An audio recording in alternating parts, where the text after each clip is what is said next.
EA and DICE have been delivering new Battlefield installments at a pretty steady rate for several years now, but we've never really gotten a true kind of direct follow-up to the series' breakout hit, Battlefield 1942. That's finally changed now that the series has gone back to World War II with the new downloadable sequel, Battlefield 1943. Now, this is kind of a condensed version of Battlefield with some of the non-essential elements sort of stripped out of the core gameplay. But DICE has really kept in all the things that actually matter to the experience, and they've delivered a fantastic and focused Battlefield experience on the cheap. This new game is set solely in the Pacific theater of World War II, and you've got three classic maps that are taken straight out of 1942. You've got Guadalcanal, Iwo Jima, and my personal favorite, Wake Island.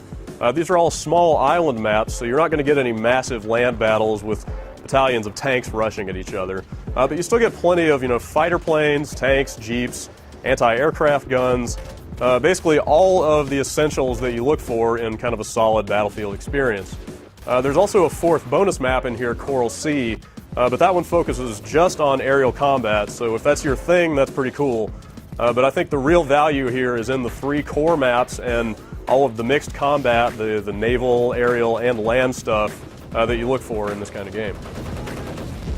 It might make you feel a little bit old to realize that Battlefield 1942 is actually 8 years old now, but luckily 1943 doesn't feel dated at all. DICE has succeeded in really bringing the game in line with the current standards of the Battlefield series. You've got destructible geometry from Bad Company. That makes it a lot harder for enemies to camp out inside the buildings that are around each control point.